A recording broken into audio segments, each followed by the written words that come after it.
Hello there. Hello. Good morning, good evening, good afternoon, wherever you are in the world. This is the This Week in WordPress show, episode number 243. We talk every week about WordPress, whether you like it or not. We're going to be here nattering about WordPress. And today, True. what's that, Michelle?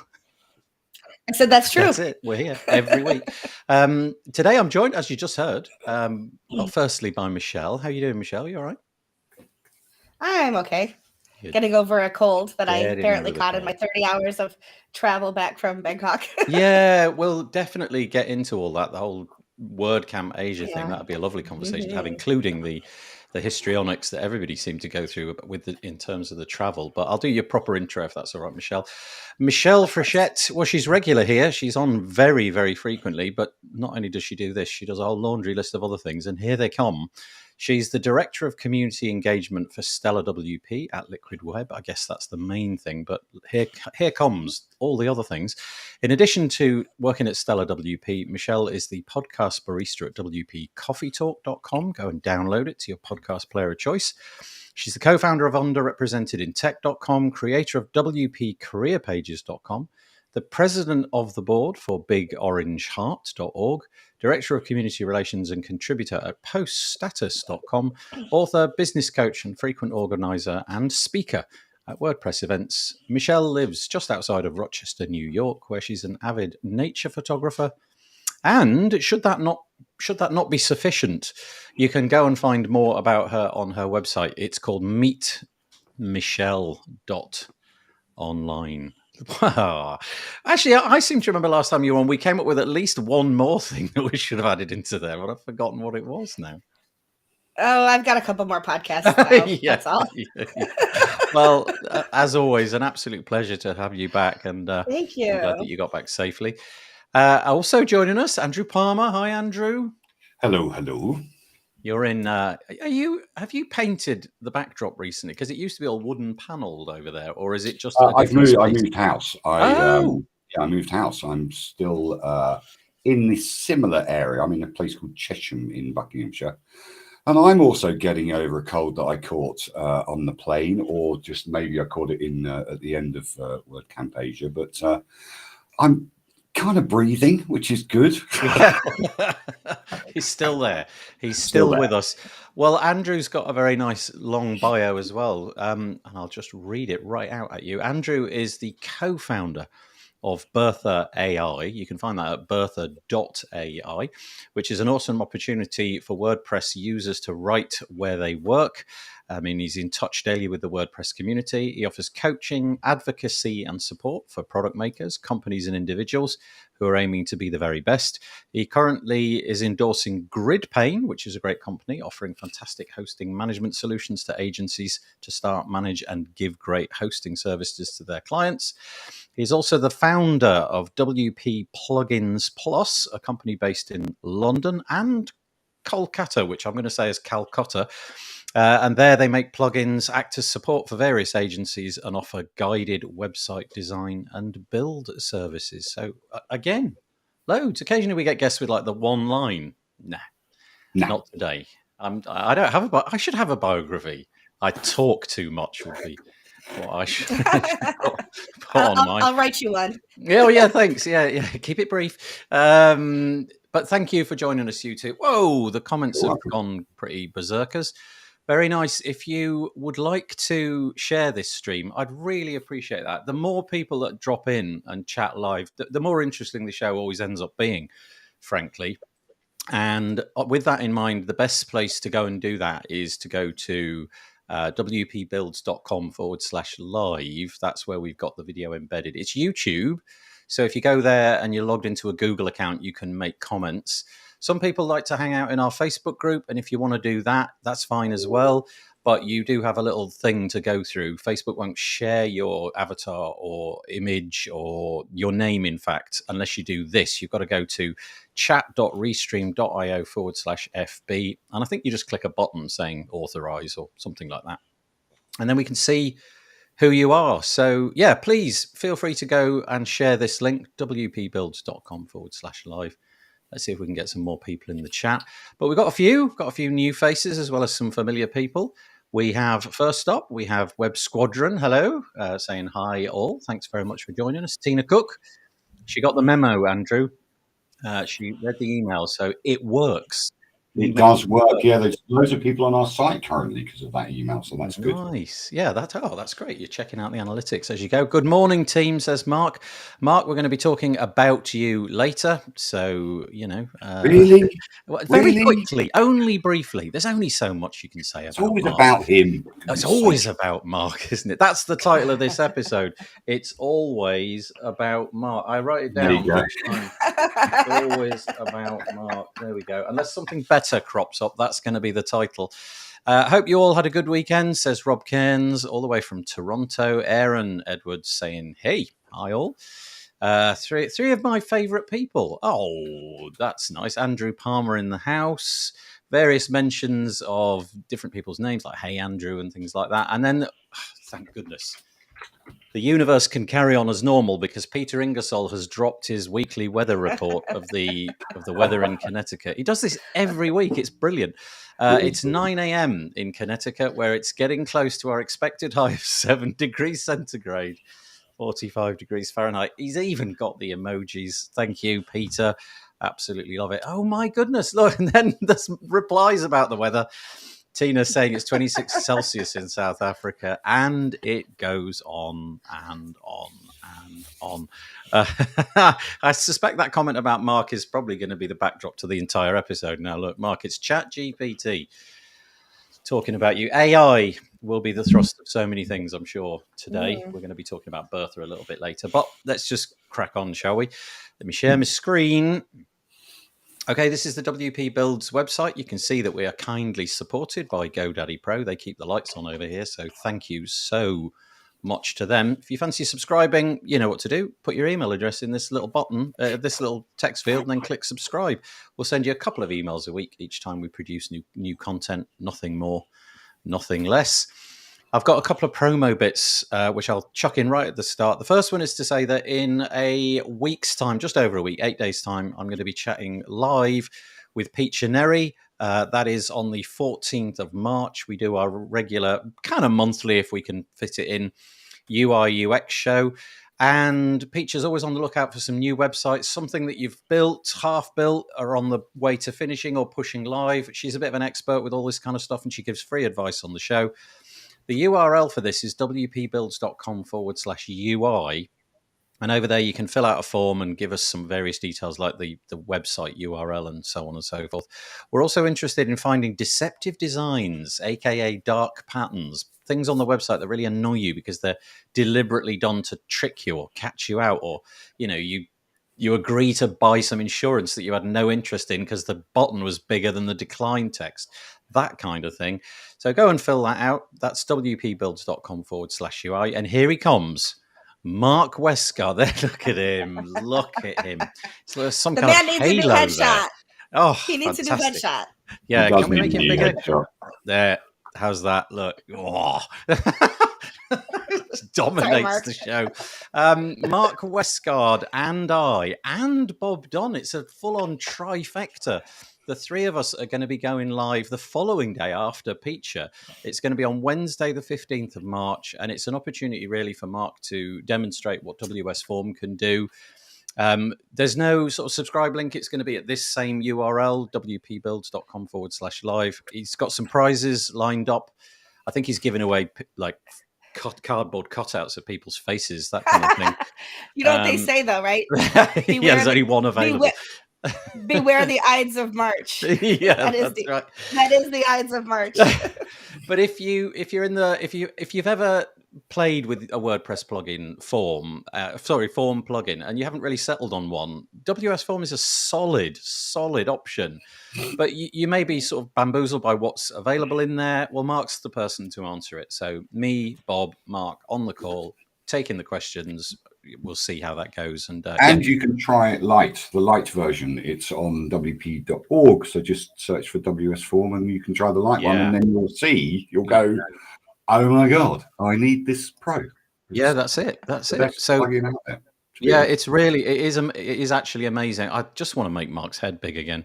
There we go. Look. Please don't. Please don't. I do some sort of disco move. Woo! No, oh! Oh My eyes. My eyes. You're gonna make me start coughing. Let's get it back to normal. So there's this promotional bits. A couple of things coming up on the WP build side of things, and I thank Mark for being such a good sport. I'm getting him back for the WordCamp Asia cardboard cutout that he had of my head.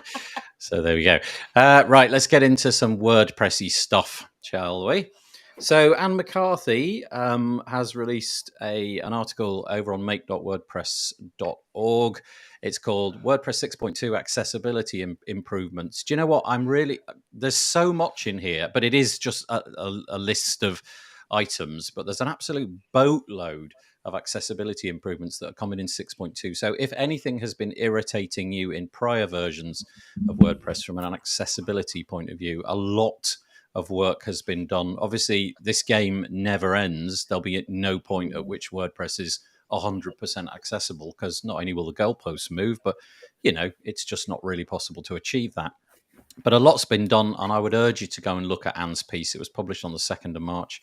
I think, Andrew, you had a close read of this. Was there anything in particular that stood out? Just an example of how much actually has to go into this is just click the first link, which announces when a block is inserted in the navigation. This one here, this 406, this one. Just click that first link. So that's another tome, basically, of what's going on and all the conversations going on. What astounded me is that the reason for this is for people to know when a block has been initiated. So there's like a noise, it's a noise that gets announced, because people with limited access, i.e. by not having great sight, are working on WordPress and building WordPress websites, and they're basically blind. So they need an announcement when they've actually put in a new block. But the problems with that is when that new block is put in, it gets announced every time you load that page.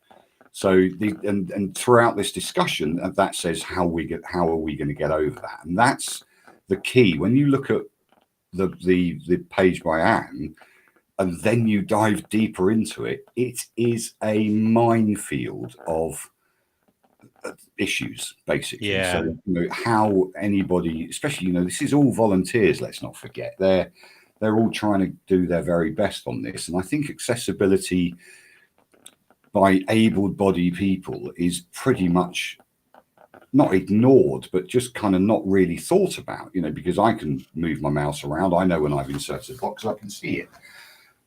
So this is really, really, really important, and I'm getting definitely on the accessibility bandwagon here. We've got to really think about what we're doing accessibility-wise, and I'm certainly putting that into all the plugins that I own and develop as well, trying to get them more accessible. It's hard, but it's got to be done, really. Yeah, I think you're right. And so if we go back to Anne's article, the announcement of a block being inserted, as you say, with some kind of noise, just one little thread, and you can see at the end of each of these little lines. So, for example, fix various off-Canada, append, or accessibility issues. The beauty of the WordPress project is it's so well curated, and people like Anne do a great job. You can see here's nope, not that one. Here we go. Another whole laundry list of things that have been considered just for that line item. And for each of those items, you'll notice there's a GitHub repo post as well. And there's just so much in here.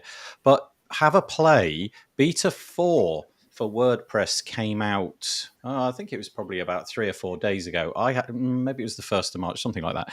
I had quite a long play with the site editor. I wasn't looking at it from an accessibility point of view, but there's so much that's coming in 6.2.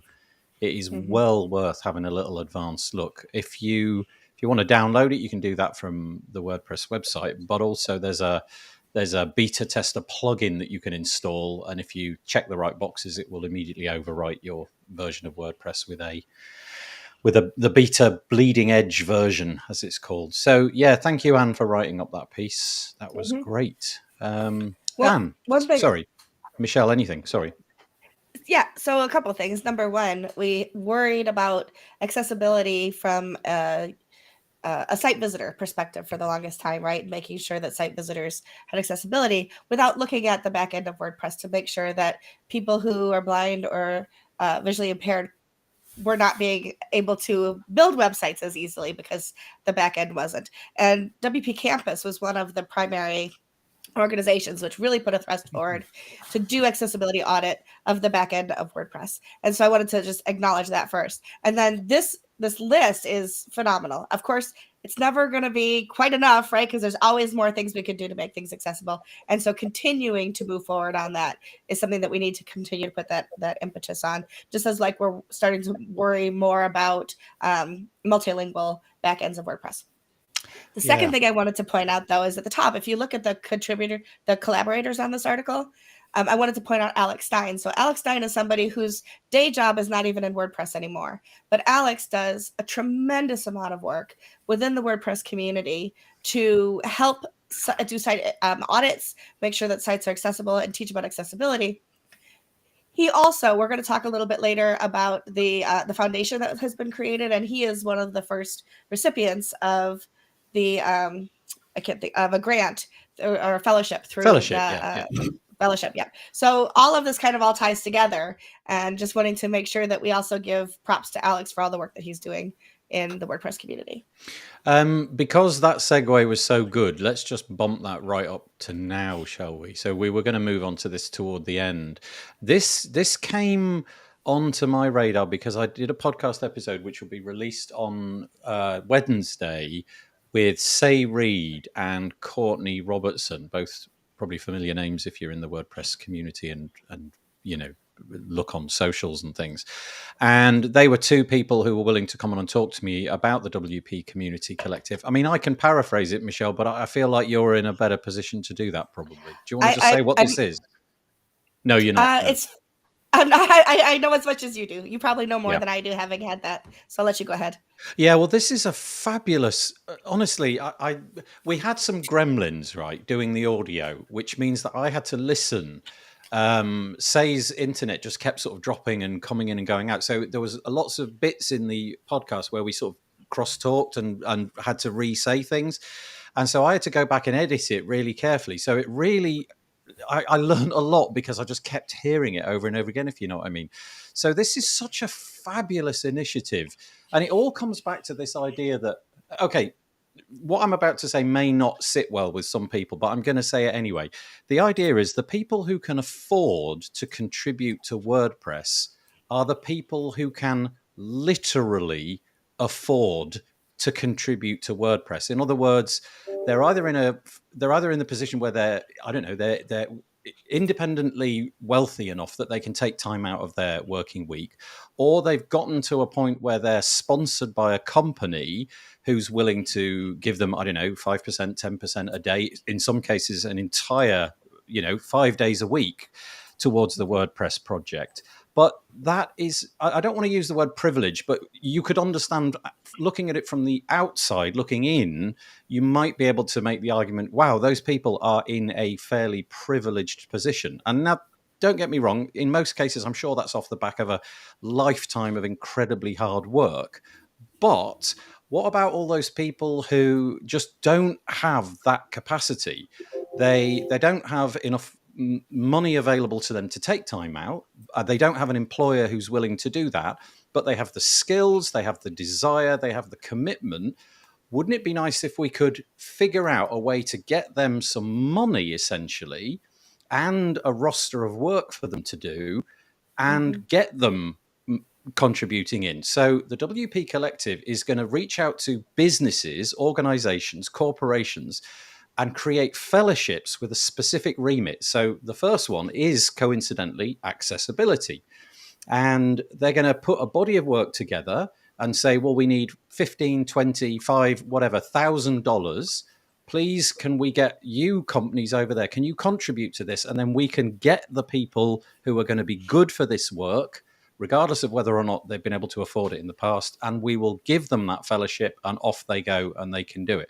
So it's kind of, WP Collective sits in the middle. There's the actual contributors on one side, and on the other side, you've got the businesses paying in. And it just seems like this really great symbiotic relationship. And I should breathe. But that Isn't sounds isn't it 5 for the future, but with cash?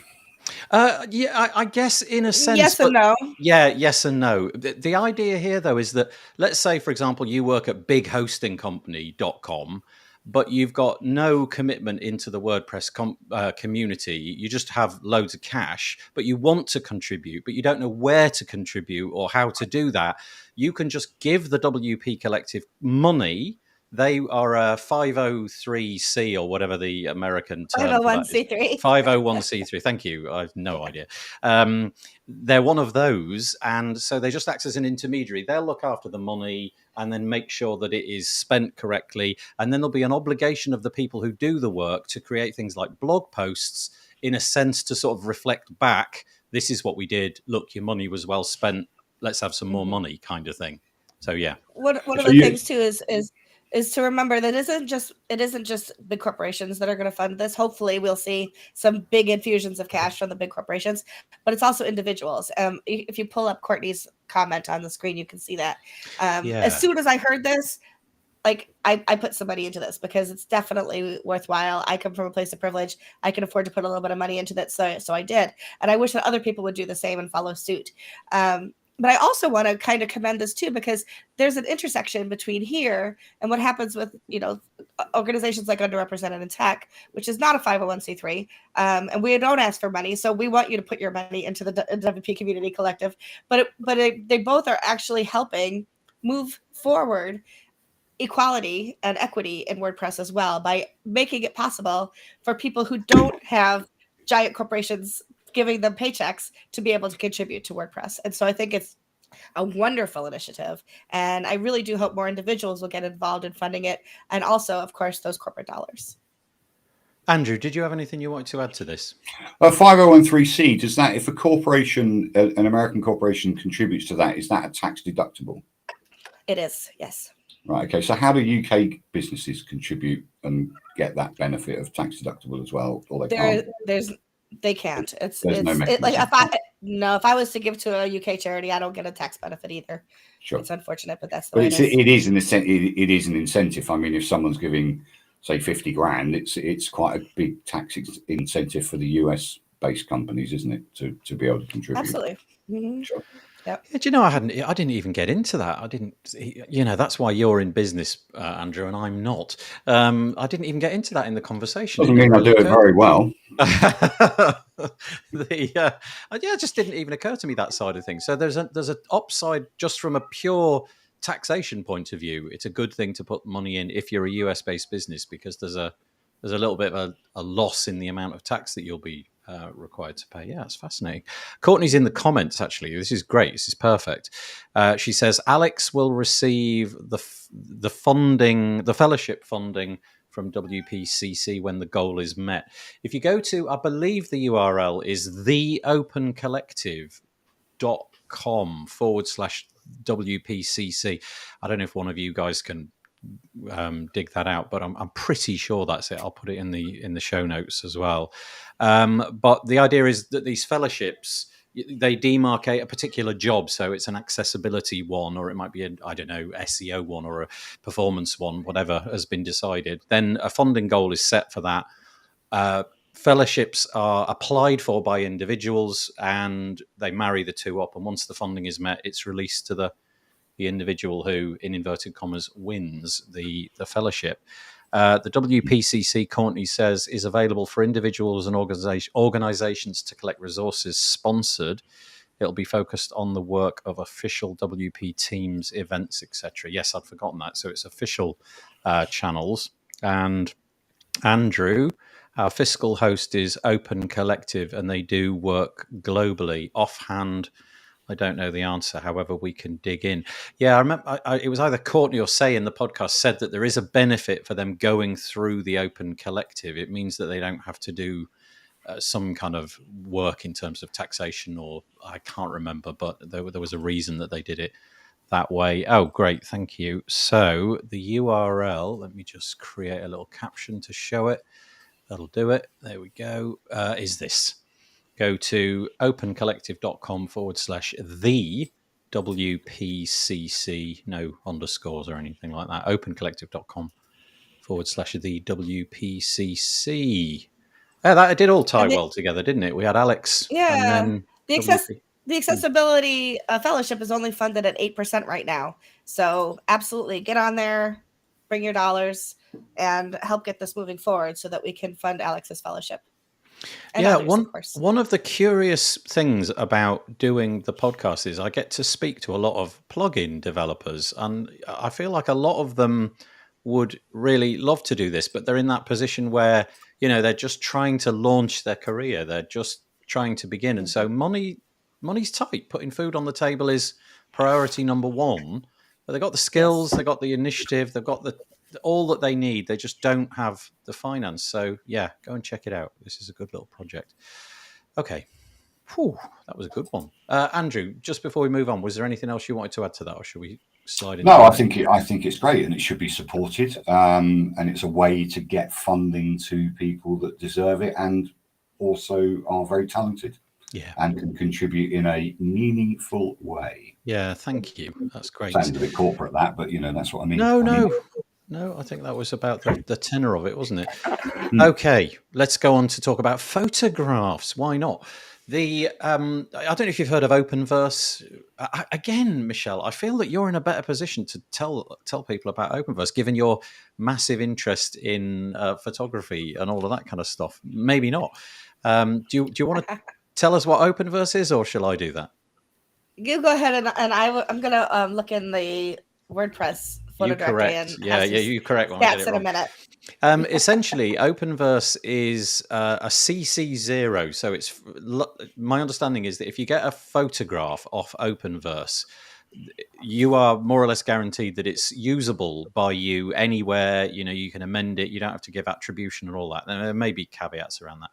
But the point is there's absolutely tons of images in Openverse which you are free to use. However, the way that things currently are is you've got to go to Openverse, probably download the image, a bit like you might do off something like Unsplash or something like that.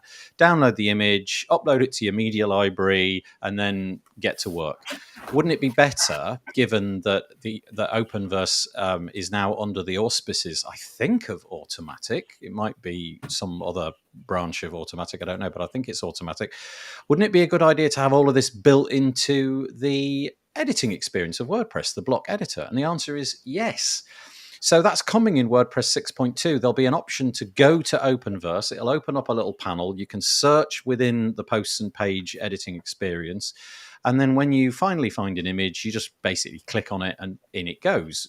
Da-da, magic, super cool experience. However, there are a few questions raised this week. This article is on WP Tavern. It was Sarah Gooding. She was expressing the concern of some people that in the original implementation of this, it was being hot linked from wherever that image was being hosted.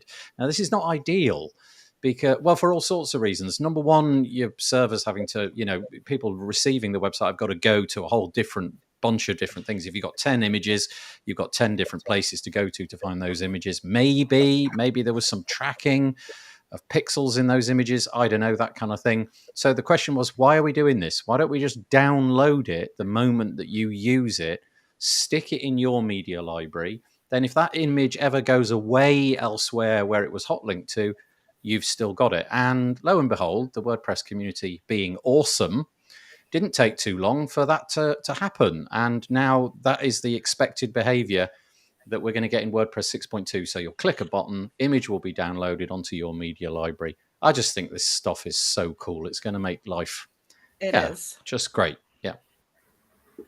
Well, I've actually built that kind of thing into Bertha, to be honest. Yeah. Is that how that works? So hang on. First of all, rewind. What does Bertha do around images? So images, you can create images within Bertha, but also we've put search in Bertha and their CCO as well. So you can search, if you go to Bertha and you're in the plugin or in the extension, you can actually go to images and then click search. Then you can search all your AI images and copy them, use them as you wish. And if you're in WordPress, you can either resize the image and then upload it to your media file directly, or just upload it to your media file directory if you only want a small image.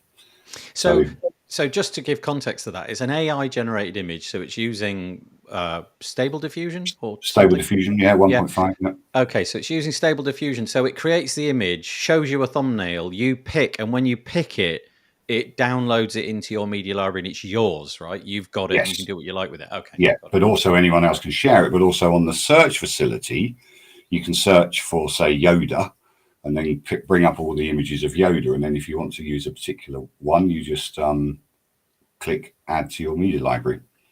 So that was the behavior that you came out of the gate with, right? You thought you want that image, you're just going to press a button and it's immediately in. Yeah, because that seems like you're not ever going to want to hot link to anything, are you? That just seems like such a curious... we always thought, well, why would you hot link to it? You know, yeah. It's just because of you're using someone else's server. That server might go down.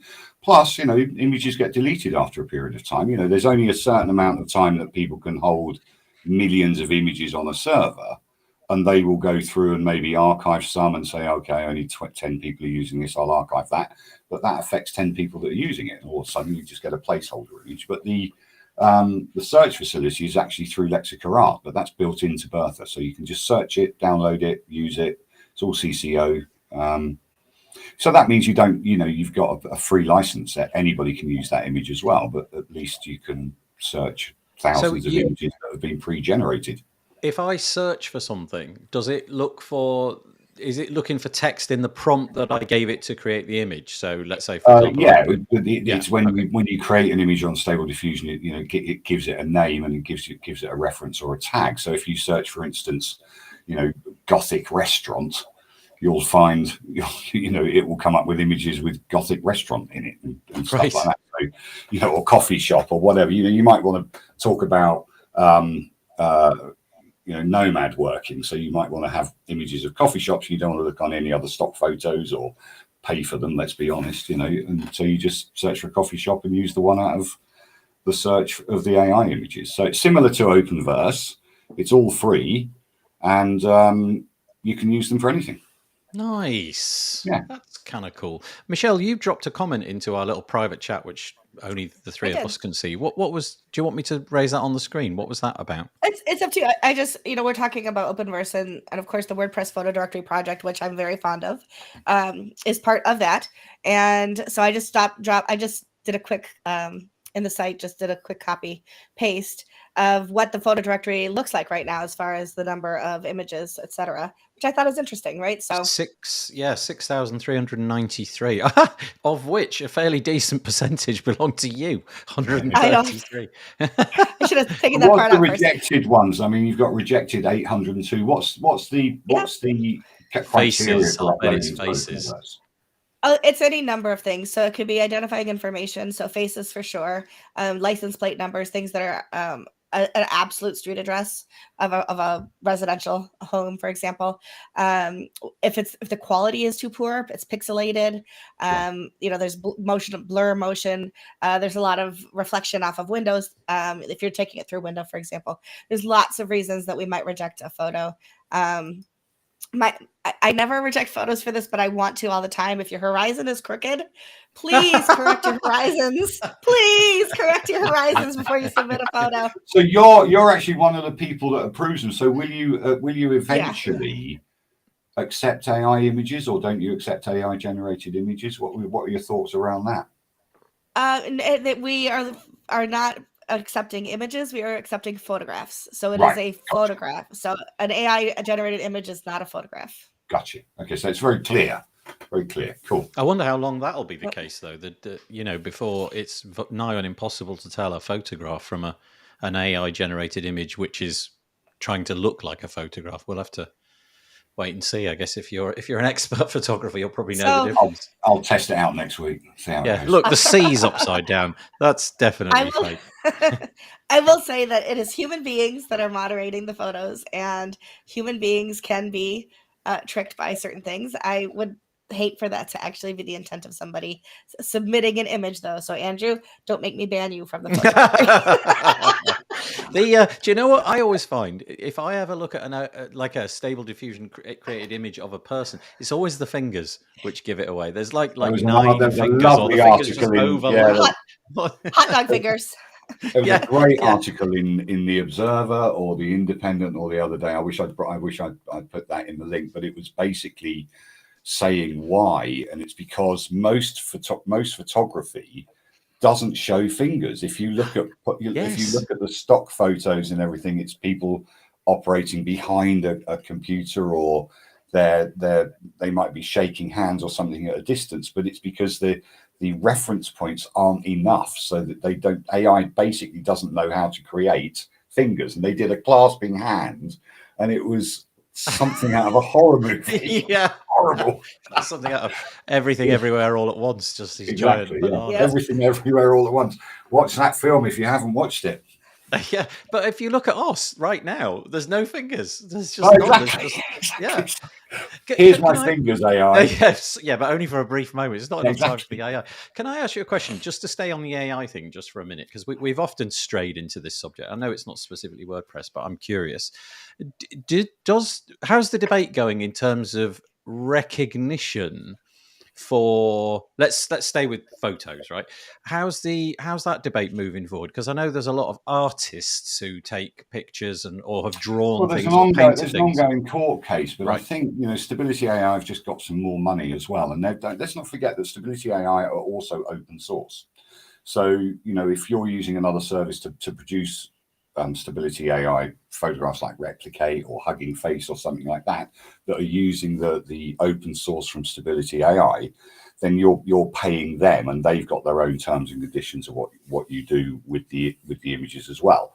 But you can actually build your own server using using Stability AI's code. It's just expensive, right? So the debate is going on between photographers. Getty particularly are taking Stability AI to or Stable Diffusion to court, saying you've scanned our images, you're replicating them, and we know that you're replicating them because at the bottom of each image is Getty Images logo, or a messed up version of Getty Images.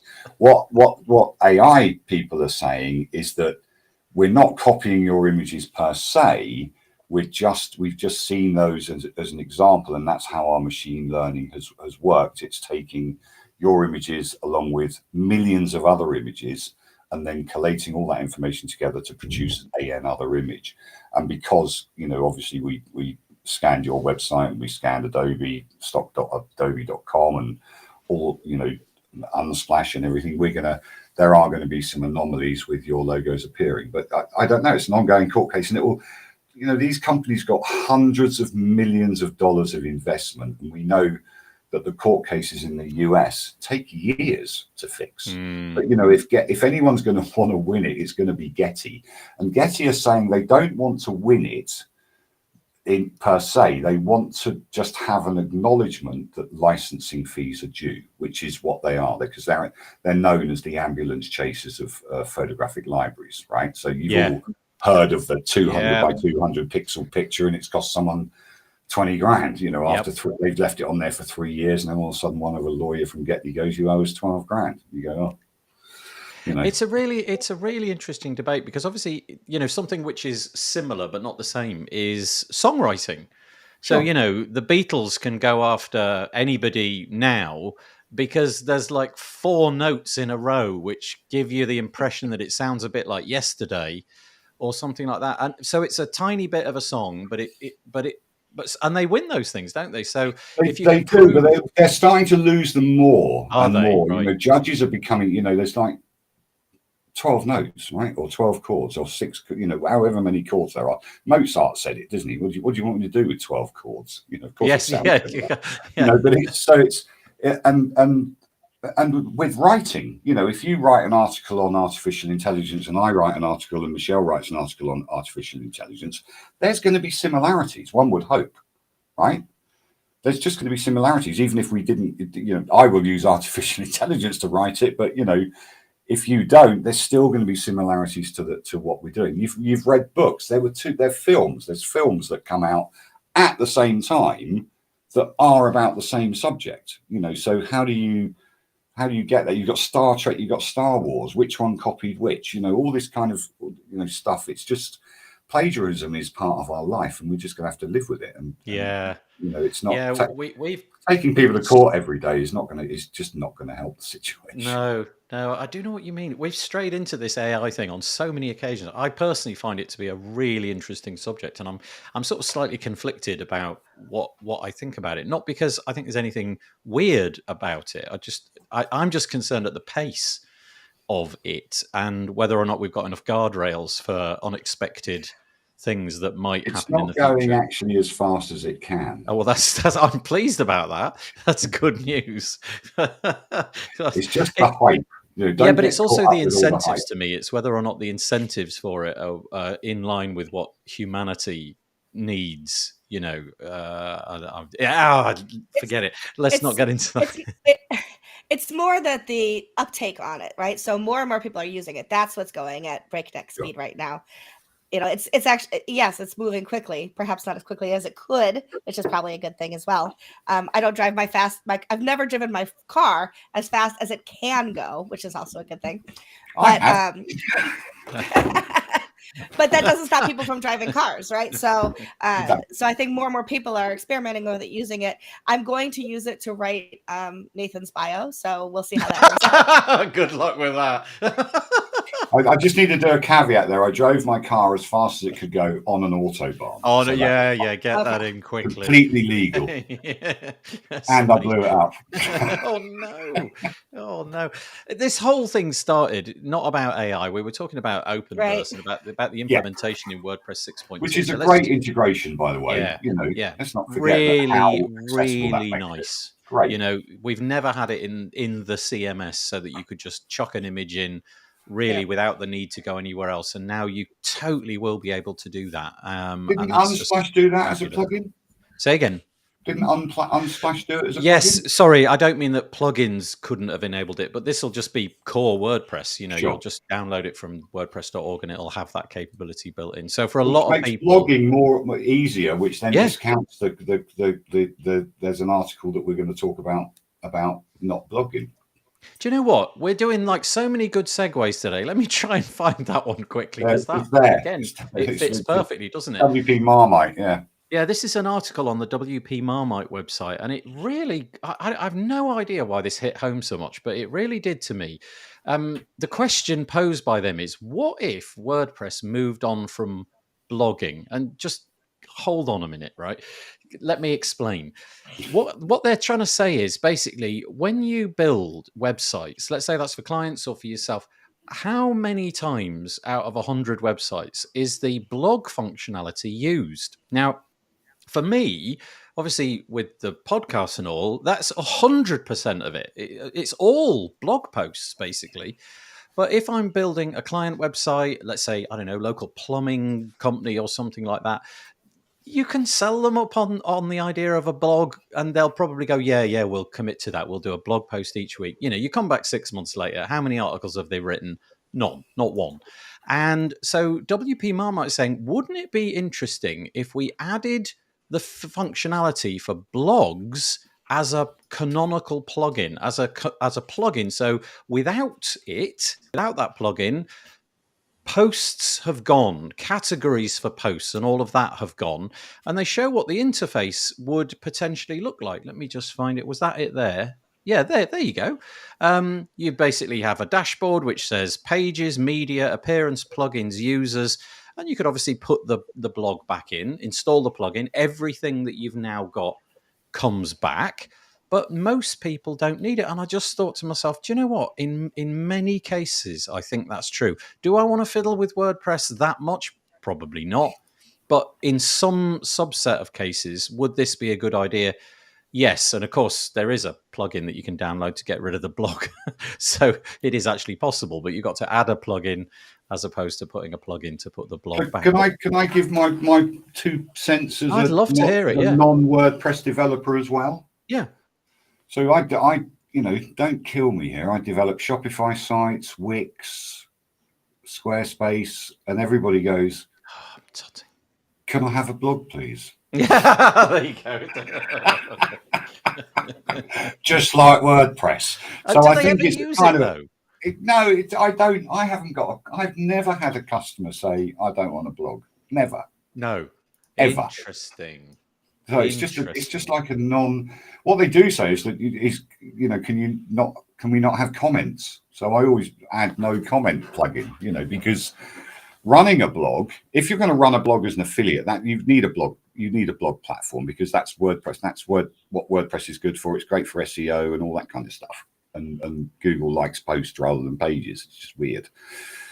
But you've got everybody I know, every client I've ever had, no matter what platform we've been on, Drupal, all of the platforms, Joomla. I mean, Joomla was a fantastic blogging platform and so search engine friendly. It was unbelievable. But then they do their iterations, which means you have to redesign every single site every time Joomla's been updated. Yeah. Crazy. But that's what makes WordPress brilliant, the backward compatibility. But the fact that people wouldn't want a blog is it's alien to me. It's completely alien. Yeah. And I'm not old school, I'm forward thinking. I'm totally forward thinking. But I just think, why wouldn't you want a blog? So I've had the opposite, right? So I've done in the past, I'm actually working on one right now, a site for somebody that it's basically a brochure site. Yeah. So they are arborists. They take down trees, they remove stumps. There's not a lot of blogging that these people want to or are able to do without hiring somebody outside to come in and write blog posts for them, which is not in their budget. So to them, having a blog is like a foreign thing, right? So the most they might do is if we could turn maybe 3 or 4 articles, but we wouldn't call it a blog. We would just call it articles about arbory or something like that, right? Yeah. So there's a lot. Yeah. So like the thought of blogging for a lot of small businesses who are just looking to have a claim on the web where they can be found, people can get their Google listing, etc. A blog doesn't make a lot of sense for a lot of those people. I get it. Time wise or money wise, even if there is enough material to put a blog out there for. Sure. Yeah, it's interesting. I remember having quite a lot of conversations with people over the years, and they genuinely couldn't get the difference between a post and a page. They just couldn't. Okay, so posts, they're kind of repeatable. You write them and then they go into what? But that's the same. I mean, it looks the same. Everything's the same. I tend not to bother to explain it to them. Yeah. Just click post. I skip that bit, because you just don't need to know. Don't worry about it. We're your web developer. You go on making your pink widgets. You'll be good. Yeah. Well, I thought this was a fascinating piece anyway. WP Marmite have got it on there. It was an article inspired by Jack Kitterhing, looks like. Kitterhing, yes. And it's linked in the post. I just thought it was curious. I honestly, I could see that in many cases, this would be an interesting option. But I feel that like the journey that WordPress has been on, it would almost be sacrilege to strip out the blogging bit, because that's its roots, right? Also, like, is it really that much of a bloat to just not use the blogging capability? No. Of course not, right? So, I mean, blog posts and pages are basically just different types of post types, right? So, what is the difference, really? We've gone full circle, haven't we? We want the blog. Keep the blog. What if WordPress? I have a lot of customers that don't use it. So what? We just don't use it. That's all. I mean, I guess you could even just hide the menu item, couldn't you, if you really were fussy about it? Anyway, that was an interesting, and we segued into it beautifully. So let's carry on where we were going to get to. Who knew we were going next? Yeah, there's no way I'm going to be able to summarize this except to say that Anne McCarthy has written she's written a book. I mean, I don't know how to describe it. Look at this, right? I'm just going to scroll, right? And I'm going to be scrolling pretty darn quickly. So this is Anne McCarthy's. Boy, look at it. Look at it. Anne is brilliant. I just wonder how Anne ever gets any sleep. She's an AI. That's that is. Crazy. She's written this piece 1st of March. Well, I expect it's been a long time in the making. It's called WordPress 6.2 Source of Truth. And essentially, she just wanted to put down one article where everything about 6.2, the release, could be found. And that's exactly what she's done. It is a gigantic read. But if there's anything confusing you about 6.2, if you're worried about it, you are going to have to explain a lot to your clients. So this is the place to go. and you'll be able to find absolutely everything. And yeah, there you go. Well, actually, can I just segue again into AI? Too good. And it's not my product. It's a guy called Aaron Edwards at Ugly Robot on Twitter, who's developed WP Docs. So yes, if you've got a question about WordPress, just go to WP Docs. We actually tried this last week on the show. Now, I wonder if I can find it. Is it that wpdocs.co? No, advanced probably isn't that. I probably don't want to click that, do I? Yeah, probably Google or something. No, it wasn't that. We had it on last week's show. Maybe it's that wpdocs.io. Yeah, that'll be the one. Oh, no, it's this one, Chat WP. That one. Oh, is it? WP That's Docs. It. No. Yep, it's basically ask him anything about WordPress. I mean, it's quite clever what he's doing, and there's a lot of people out there. There's a guy that's just produced another AI plugin where you can upload all your documentation and it'll answer all questions. And people are thinking about using it for first line support, but I think Aaron's the first one to really get it up and going. And this is probably part of the danger of working or working in public, because Aaron is very much on Twitter, telling people what he's developing and why he's doing it, and then somebody goes in and jumps in, and I'm guilty of that as well. I thought, well, I like that idea, I'll put that in Bertha. He's very affable about it, and he's the actual CTO of WPMU Dev, so he's a busy guy anyway. He's like Michelle, I just don't know how you all do these things. I mean, people say that I'm busy, right? But I'm just not when you compare me to people like Michelle and Aaron. They just get on with it. But the key is that he does so much, and he's doing this as, I think this was a test, and now he's doing it as a commercial thing for people to really up their game in using chatbots and the information that chatbots can give back to customers in first line support and also knowledge bases. It's crazy. Andrew, is this Aaron? We've got him in the comments, right? Yeah. So Aaron, I tried this last week on the show, and I must admit, I think we plumbed in about one or maybe two different things, and we didn't get too much back that we were able to use. So if Aaron is still watching and he wants to drop in a couple of useful questions that would demo how it worked, I'd really appreciate that, and we could show that live. That would be really nice. Just going back 2 minutes or so, back onto Anne and her amazingly long piece. Courtney's in the comments. She said that the source of Truth Doc helps docs training marketing teams and also the WP ecosystem, like hosts, plugins, themes, SaaS-related businesses. She says, we take the source of truth, write the docs, training content, then others pick up on it. Just purely by random. Apparently it's Happy birthday to you. Happy birthday to nobody wants to hear me sing. But yeah, happy birthday. That's great. And then Ben Intal from Stackable. Hi, Ben. Says teaching people the different parts. Oh, so now we're back onto the do we strip out posts and pages and get rid of the blog. Teaching people the difference between posts and pages is up there with teaching the difference between .org and .com. Yeah, it's really obvious, isn't it, Ben? If you use WordPress, it's like it's a blog post. It's going to, it'll have a date attached to it and all that kind of stuff. And there'll be an archive. And yeah, but what? I don't get it. Okay, right. Here we go. Aaron's with us now. He says, sure, click the little circle in the question box and pre-fill example questions on ChatWP. Click the little circle on the question box. This, right? Is that what he's saying? Oh, Aaron. Well, that's not clear, Aaron. Get that in the flipping. Get that in the tips. Why is that in the tips? Live feedback, Andrew. Okay, so this is like make me a question. Oh, this is much better. Look at that. Okay, so let's go for one that we can actually understand. Okay.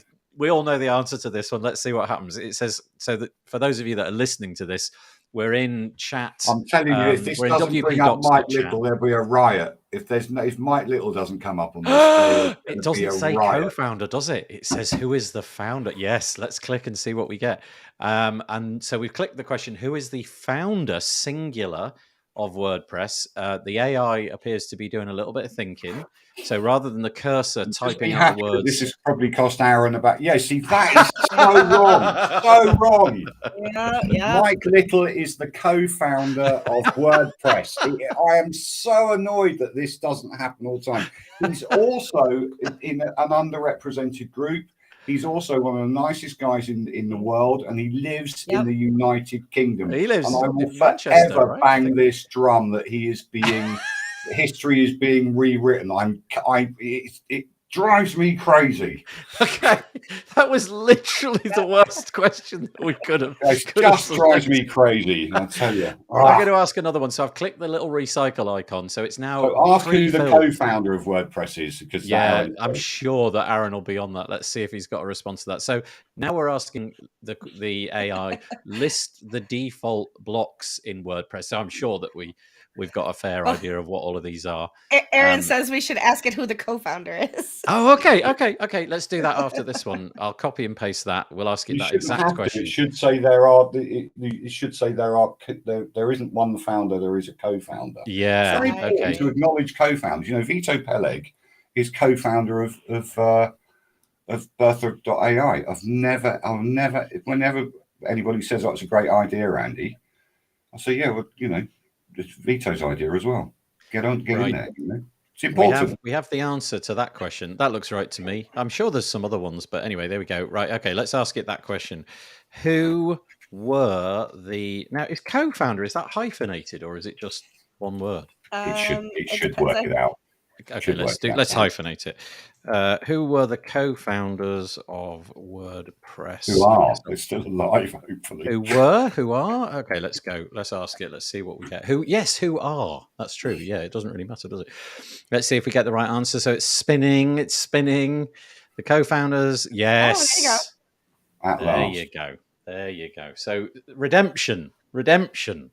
Small redemption. It's got the question right. Okay, so thank you for introducing that back to us, Andrew. That's perfect. If you've got a question about WordPress's code base and things like that, and I'm just going to go through, here's a few of the random questions which get generated. What are custom post types and how do I create one? How do you list cron events with WP CLI? Show an example. That's quite a complex question and answer, that one. Yeah, I think that was the problem last week. We didn't really know what the scope was, and so we asked it to create things like code and stuff like that. And it doesn't do that. No, it doesn't do that. But there we go. Thank you, Aaron, for being a good sport about that, and hopefully that's got us in the right direction. Blimmin' heck, we can talk, the three of us, can't we? Follow at Ugly Robot on Twitter, because he's a leader in AI stuff. They do a lot. They do a lot in the AI space. Yeah. Imagine and it's great. It does some great stuff. Okay, so that was Anne's blog. Right, let's move on. Okay, this in the same way that we always seem to talk about AI, we always seem to get into this debate about Twitter dying and all of this kind of stuff. I just wanted to mention that there were 5 people on Mastodon, all of whom have instances. So it was Daniel from WP Toots, there was Javier from WP Mastodon, there was Pretor, I guess, I'm not sure how you pronounce the name, from WP Social. There was Simon from DWP, and there was me from the WP Builds .social. And very nicely, Daniel put together a survey, and the results will come out soon about, you know, what do you want to see in terms of WordPress and Mastodon. But I don't really want to get into that conversation because we haven't seen the results yet, and the survey's now been closed. I wanted to get into the conversation of whether or not you've still got trust in Twitter, whether or not you still think it's the town hall, and whether it's got any use for you in the future. What did you say? Did we ever have trust in Twitter? I was reading something on the BBC, I believe it was today, and it was literally today that it was published. And it was a piece all about the fact that somebody on the team that was there until very, very recently had either been made redundant or had walked out, and was saying that really the whole thing is now being held together with a skeleton crew of people who are just constantly fighting fires. And it was on that basis really that I wondered whether or not the trust was eroding a little bit, and whether or not you saw something like Mastodon as a good alternative. You can see from this piece that I've got on the screen that my skin has definitely moved. I mean, I never really understood Twitter anyway, but I do like the idea of open source things. I like the idea of not being fed algorithmic content, which might enrage me, or at least might put things in my way which are just going to cause addiction, if you know what I mean.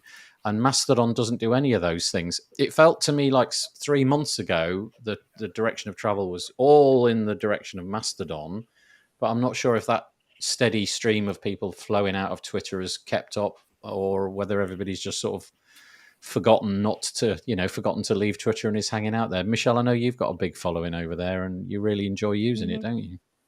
I do, and I do still enjoy using it. There are definitely some changes that have happened that are not good changes. So, for example, if I go to search somebody that I know and that I know that I'm following, just so that I can make sure I tag them correctly, they're not showing up until I almost finish pushing, like typing their entire handle. So it's trying to feed me other people than who I'm already following or who I'm trying to tag. But they, now, and I honestly can't remember if this has always been the way it is or if it's recent. On my list of like my feed, I can click the For You, which is going to feed me things that it thinks I like, in addition to who I'm following, or I can just click following, and then I'm only going to see the people that I follow and what they're doing on Twitter. So there are some changes that have happened. I'm not going to ever speak well of Elon Musk. I'm not a fan, but I do still use Twitter. I think that most of our customers are still on Twitter, and our customers are still on Twitter, with what, the different things that I'm behind there. So I don't know. I think it's hard to get a new social media to really pick up speed and really start to engage everybody. I think that there's enough of a learning curve in Mastodon still, with all the different servers and how that works, to be able to find somebody and follow them. I think there's enough of a learning curve there that's still a stumbling block for a lot of people. I am there. I don't really post there much. I'm constantly just following people back who follow me, but I don't know what the right answer is. I know that, like, I used to be like this huge Facebook user, and now I'm a Facebook reactor.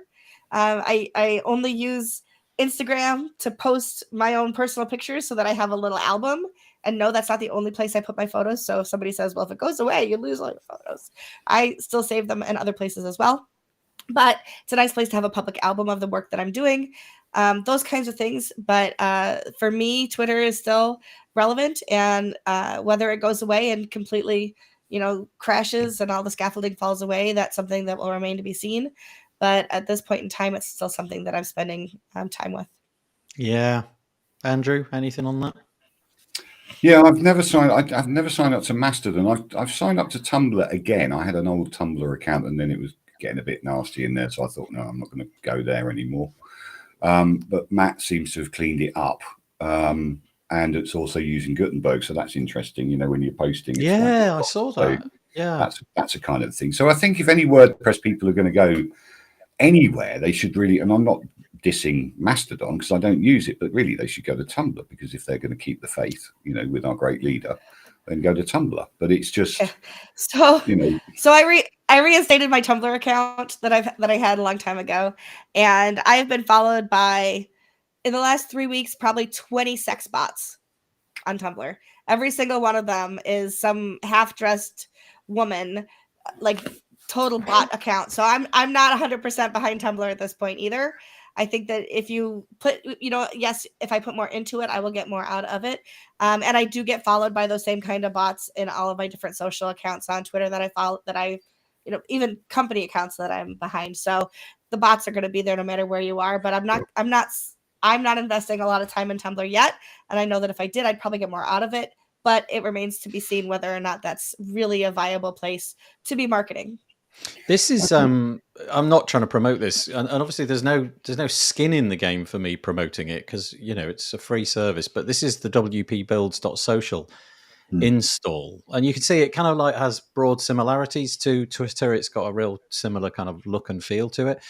But the nice thing that I like about it is that I get to be the decider, or I could appoint moderators. We get to decide what that community looks like. So in the example that you just described, if we found 20 bots like that showing up, I can just block them, like literally make them go away. They will never be seen by anybody on this instance. They could go and pollute other instances of Mastodon, but we could make them disappear. You can block things in all sorts of ways.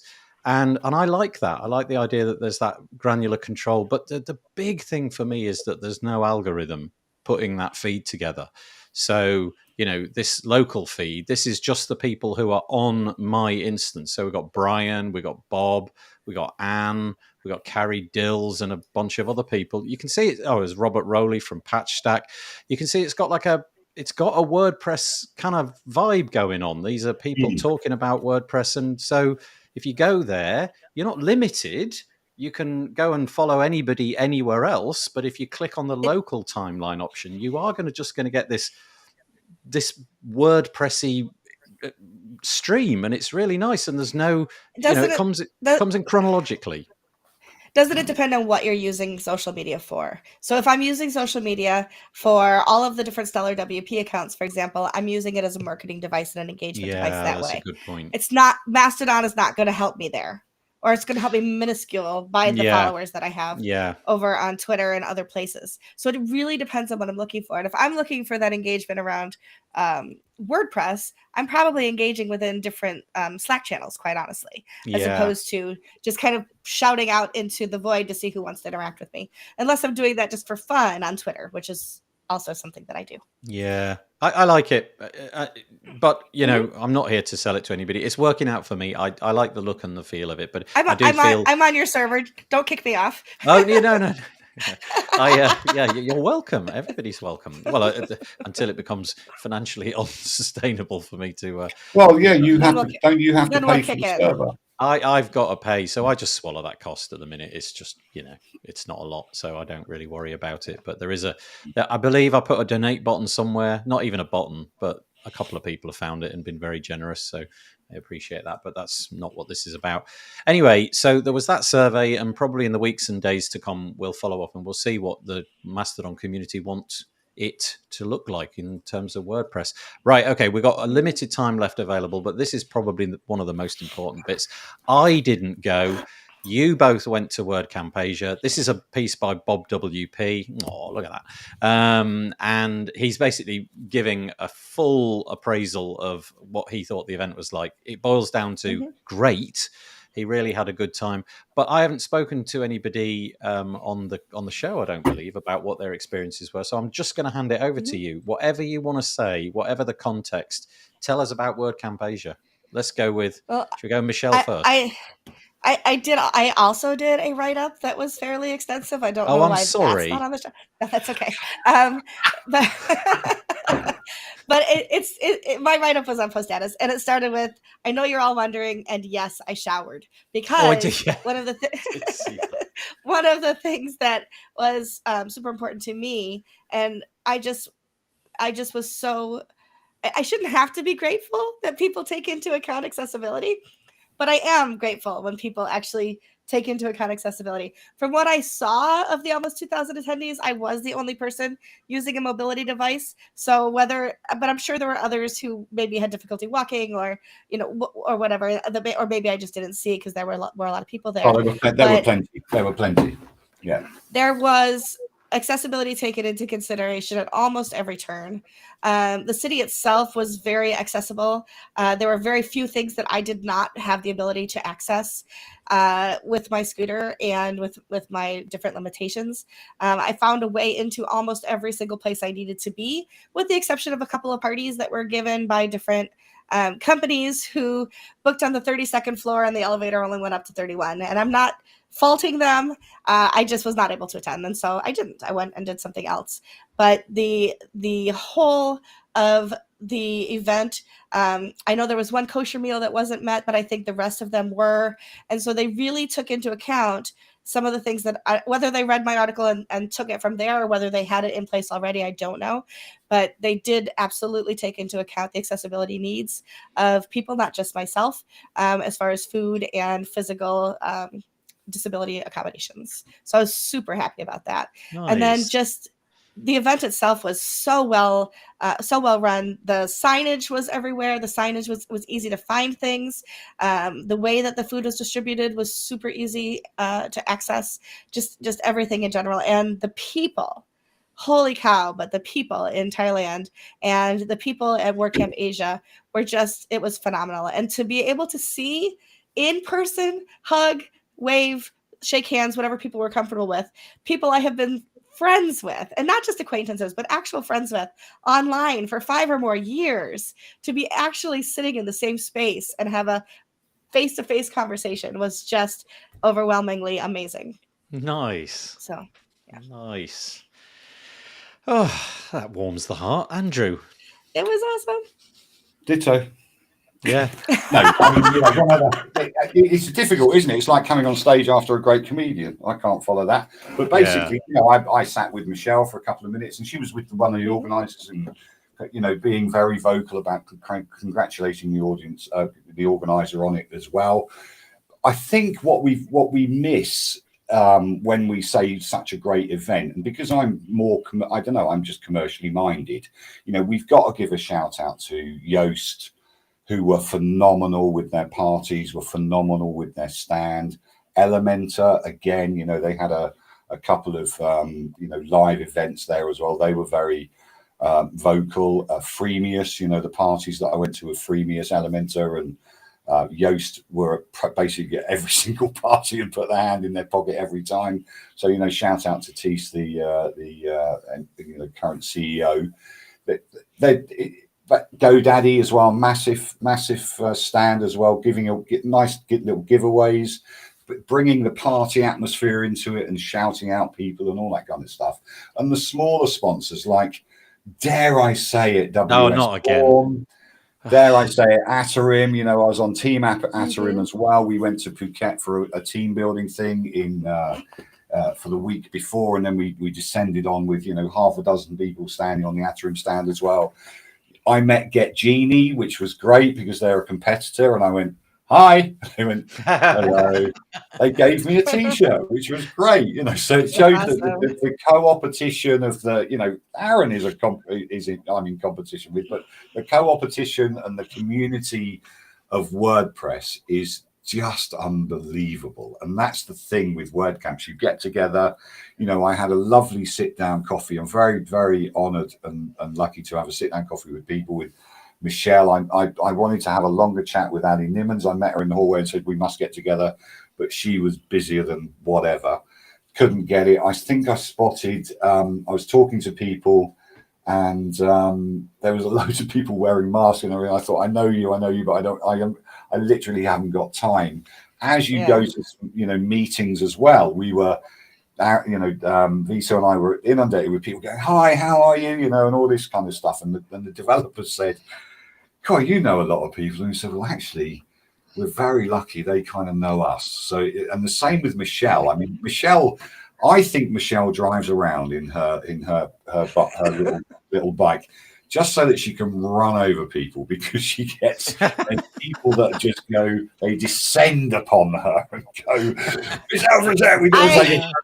and it's very much like the people just want to meet you and say hi to you and well, it helped that I was running a selfie challenge, right? So I ran a selfie challenge. Yeah, true enough. But the small sponsors, let's not forget this. That's what I was saying about. Let's not forget the small sponsors.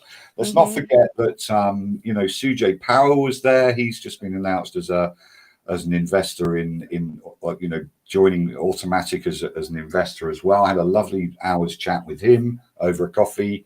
We had Syed Balki there, was WP beginner, some big names in the WordPress stuff. Looking around, you can see they're going to pounce on people and say, right, I want to buy you and all that kind of stuff.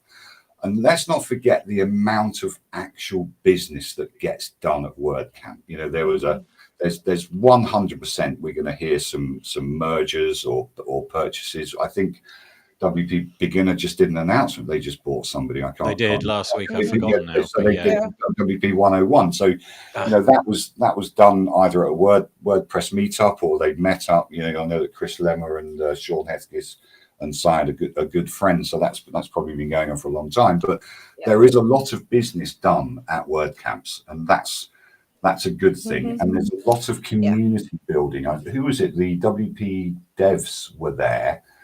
75 of them. Good grief. 75 huge party of them come over because it's closer to India and Pakistan, you see. So it's only 4 hours. It's not a big deal. So we need, Taipei, we need a WC Asia because it's a massive community. Leslie Sim, absolutely.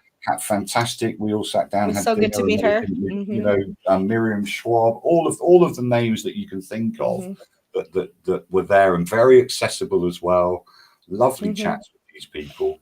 Brilliant. Just browsing the website, and there's a there picture of with Miriam by pure coincidence, as you said those words. Miriam and Elaine and Robert and Carol and you and me, tucked in the basket there at the front. We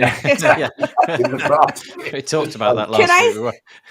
Can I also give a shout out to so I did the selfie challenge. I gave $500 if I got 100 selfies to Big Orange Heart, which I got well over 100 selfies.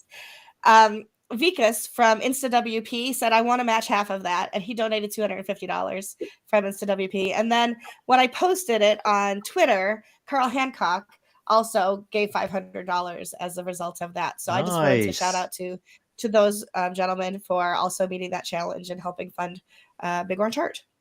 Look, here's somebody who wanted to see you but didn't get a chance. Let me just make sure I can get it on the screen. This is Ben again. Ben from Stackable. Got starstruck. Wasn't able to take the selfie. You could have had 101 or whatever your total was. Add one more.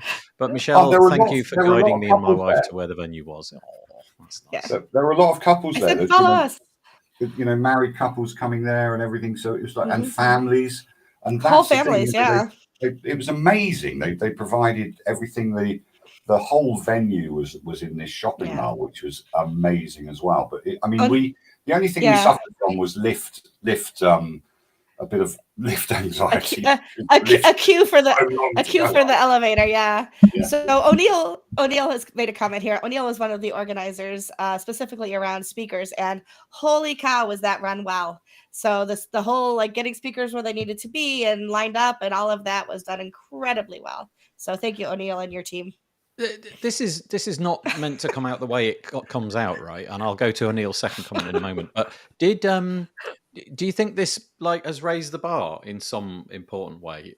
Does this event exceed the way that previous WordCamp Europes that you've attended been, or WordCamp US, or was it just sort of little incremental things? You mentioned the accessibility thing there, Michelle. I just wondered if that was just one aspect that you thought was good and the rest of it was, as normal. I haven't been to WordCamp yet, so I can't speak to that. I'll speak for Europe. I mean, this was on a par with Berlin. Nice. Porto was brilliant. The best WordCamp I've been to in Europe. It's a dead heat with Serbia and Berlin. Berlin was absolutely phenomenal. There were as far as I could see, there were no accessibility issues there. But I'm not a wheelchair user or a trolley user, and currently I'm not on crutches, because normally I break my ankle once a year. But so there's no real accessibility issues. But the organisation, the food, WC Asia got it right. Missed out one opportunity to have kosher. We forget how many people eat kosher, and that needs to be catered for, but that was corrected within a heartbeat. So, and I think that's the key, that when something is pointed out very politely and very appropriately, like Michelle points stuff out, if you talk to Michelle and you have slightly crossed a line in something, Michelle is fantastic at telling you with kindness that you've crossed that line. It's amazing. So, the point is that they missed one thing, but it's a very important thing. So that's pointed out to them in a very, very nice way, and then it's just corrected. Mm-hmm. And I think that's maybe what made a difference at WP Asia, and also the size of the event, and also they had to deal with a massive cancellation, a couple of years ago. So they were probably very, very nervous. But the presentations I saw were awesome. The massive screen, the great big stage. Michelle did a presentation on stage. You didn't have any accessibility issues of getting your car up there or whatever. And it was awesome. And coming down the stage as well, I didn't see you have any difficulty with that. So, it's very important that these things are catered for, even if there's only one person using a wheelchair or a wheelchair type thing. It's got to be, it's important. But the whole event, I think, it's always as good as your last one. So WC Asia was, yes, the best WordCamp that I've been to because it was the last one, and they're all great. So Athens has got some living up to do to it. Yeah. Few comments here from O'Neill. Thank you for that, though, Andrew. Michelle was everywhere. I'll be running around wrangling speakers for the next session, and there she was. She was everywhere all at once. And then a thank you from O'Neill directly to Michelle. Thank you, Michelle. All the praise from you is the best. And then one final one. Regarding the food that Andrew's just mentioned, the team made sure that there was the right selection of kosher, halal, etc., because it's important and necessary due to cultural and religious requirements. So thank you, O'Neill, for showing up and adding those comments. I really appreciate that. Just a couple of things before we go. We are fast running out of time, so we'll probably just take a few things out of the list that we were going to mention. But a couple of plugins that I just want to mention. This one came across my radar. It's called Essential Form. It's on the WordPress.org repo. I'll put a link in the show notes. If you want I haven't used it, so I can't really say. But if you want a lightweight contact form that does literally do just the simple basic, what's your name, what's your email address, what's your comment, tick this box. This looks like a really interesting option. It's by Jose Mortellaro, and it comes in at about 14K, it says, and they go on to talk about the fact that it's got some nice security features in there to stop it being spammed. I can't say I've tried it.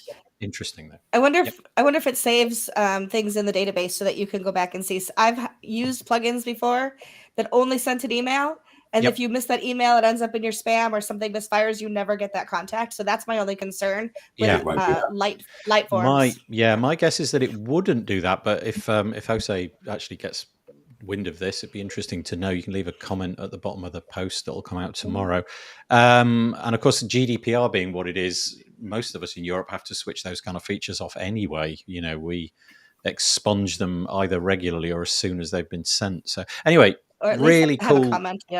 Really cool little plugin that I wanted to mention. The other one was the Block Protocol plugin is now out. So if you've been following this initiative by Joel Spolsky and his team, the idea is that they've created a suite of blocks. I mean, they're the normal arrangement of blocks. I can't remember what they are, but it is like a text block, an image block, and so on. So nothing revolutionary, but the intention here is, and maybe Ben Intel can speak to this, that these blocks will become interoperable with other block protocol implementations. So let's say, for example, you're in Google Docs. It may be that you can cross-pollinate content. So if you update it on your website, the Google Docs version will get updated in real time in the background, these kind of things. And this just feels like a really interesting initiative. So that's available to download. It feels like it's beta at the moment, but there's that. And then given that we've got 3 minutes left, let's just go to this one to round it off, and then we'll do Michelle's curious video. Bertha, back to Bertha, this time about pricing. And I got an email today, Andrew, which was not only alerting people that you were going to be coming on this show, but also saying that you've amended your pricing. You've dropped your pricing. Well, we dropped some of the pricing because don't forget that we do image as well, and there's whole we do chat. But the main thing is that we're now GPT chat compatible and 3.5. So we've upgraded to the latest OpenAI. But I wanted people not to be misled by the pricing that's on OpenAI currently, and it's interesting. While it's sold as 10 times lower the price than DaVinci, the new chat option can be tricky for some users, as now the prompt is also considered as billable tokens, so that every time you send a prompt back, it reads the backward prompt, and that's another prompt. So 5 prompts equals 10 prompts, if you know what I mean. It 10 times cheaper, but it might actually exponentially cost you a lot more money, even whatever you're doing. But what I've done is I've massively reduced the pay-as-you-go option, where you don't have to. in WordPress, people don't like doing a subscription, and I get it because they forget it's on there, and I didn't really want to do that. So we added a pay-as-you-go some months back, but I've reduced that, and you still get everything in Bertha as if you were a subscriber. You're paying slightly more per word, but you're also getting every single facility in Bertha for the time that those words exist. So it's kind of just an entry level. You know, if you want to try it, you do it. And also you've got with pay as you go, you don't get access to the Chrome browser, but in the $20 starter a month, you do get. There's a Chrome browser, there's a Chrome extension, which has got everything in the Bertha plugin has got. But then you can also have the Bertha plugin as well. So yeah, it's pretty cool. Well, thank you. That explained it. That's great. great. And the Chrome extension means that you can use it on other websites. Basically. Yeah. That's really cool. Very, very finally, if you've got the all-in-one SEO pack, there is a vulnerability that has been over the last week. It was identified just to say get that updated. It does look like it was impacting quite a lot of users. Won't go into the details of that, but we are going to end on a curious a video that Michelle sent. Oh no! Is this it? Have I got it? Is this it? Yeah. You got it. What the heck? Right, I'll click play and Michelle describe. Why have you sent me this? It's just soapbox races, and I went down the rabbit hole of this entire account last night and picked the one that I thought you would laugh at the most, Nathan, which is they make these soapbox derby cars, and so many of them actually arrive at their final destination, but this one does not, and it's a giant. What are those called? AT-ATs? It's an AT-AT. Wars? Yeah. It's an AT-AT. and it just fails miserably. Absolutely love stuff like that. I love it when humans invest so much time and energy in just some pointless enterprise. Like we call these go-karts. And as a kid, you'd make them, and they would never work. But the idea of doing look at it, it crumples. These are unmotorized. The only thrust is from the hill that they are speeding down, and if just go down the rabbit hole of these, and they're hysterical. This is great. We have a local one. It's amazing. Where we can, but the key is that basically they're badly made. Yes, of course. Just on purpose, perhaps. Yes. Yeah. I was once in Australia. I was in Melbourne, and they have this annual competition on the River Kilda. I think it's the River Kilda. It's called the Birdman, and all these people come with. They've invented homemade flying machines, basically, and there's like a diving board stretched out away from the bridge, and everybody's got to jump off, and the winner is the person that can get furthest away from the bridge. Literally 100% of the contestants walk off the bridge and fall straight into the water. Homemade boat races are fun too, because they don't usually get very far from the dock before they sink. So absolutely. Oh well, thank you. You've cheered me up. That's really cool. My pleasure. We are over time, but I appreciate you sticking around wave for the last few minutes.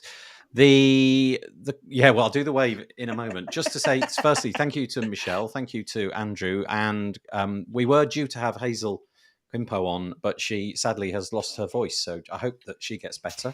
That's a nightmare for a marketer. Yeah, we'll get her rescheduled. Yeah, well, thank you. And just before we go, thank you to all the people that have showed up and made a comment. It'll come out as a podcast episode tomorrow, so wpbuilds.com/subscribe.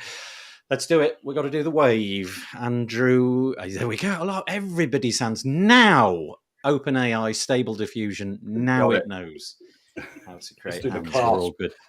That's perfect. Thank you. And we will see you again next week for another episode of This Week in WordPress. Take it easy. See ya. Thanks for having me.